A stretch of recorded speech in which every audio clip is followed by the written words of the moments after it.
Right now, the biggest question that we can ask ourselves is this: who is in charge of our life? Who is responsible? Who makes our decisions? Is it us or is it the government? Hi, my name is Eddie Craig. I'm a co-host of Rule of Law Radio, and I've been asked to bring some information to the public. In relation to the COVID-19 declaration of emergency that is going on right now in all the states, all over the union, and here in Texas specifically.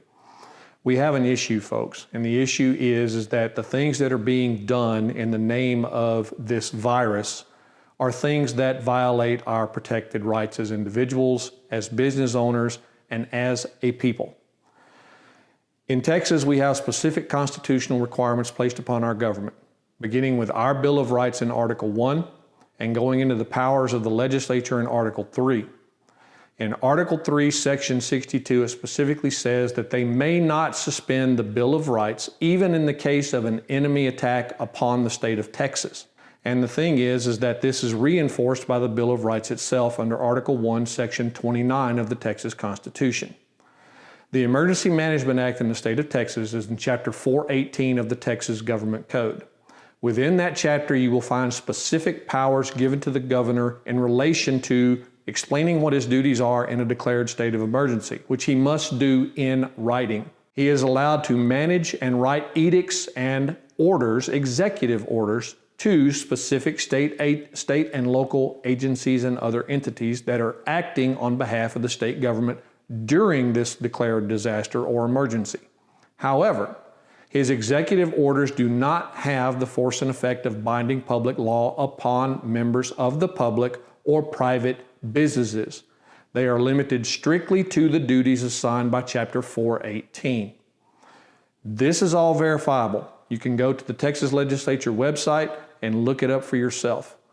The problem here is that they have a passage in there that specifically says that the governor's executive orders are given the force and effect of law.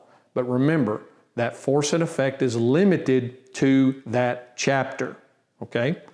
Article 3, Sections 29 through 39 specifically dictate how binding public law in Texas is to be enacted by the state legislature.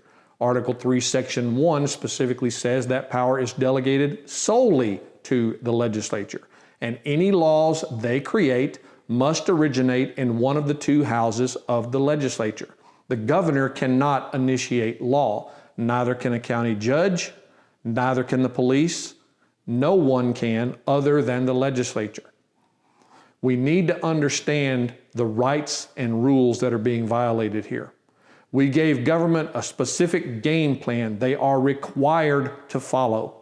This is not something they can change on a whim or simply because they feel it is necessary.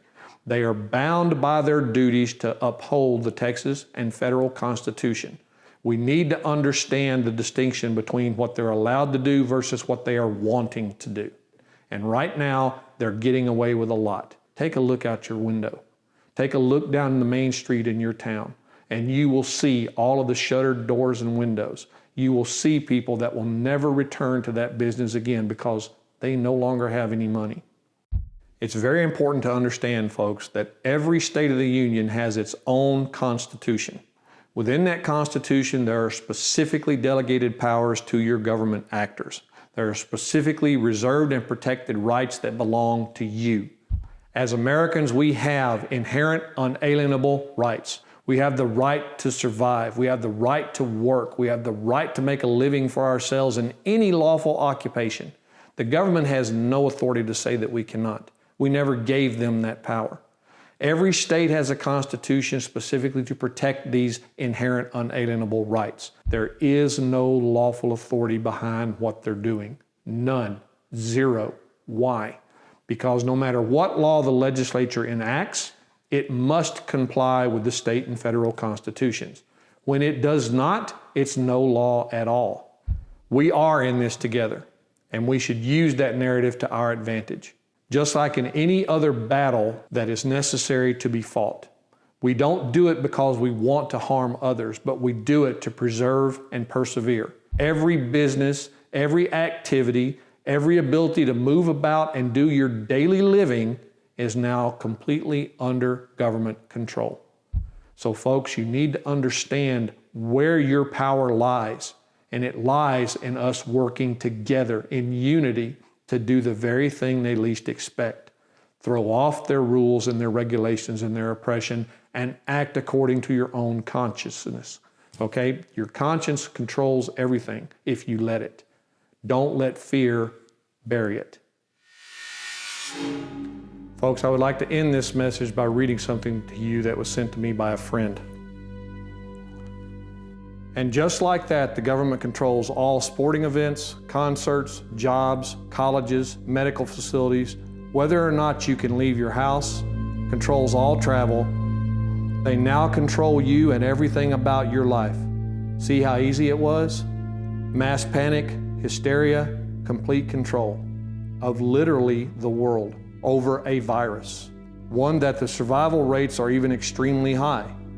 All freedom has been limited overnight. See how easy that was.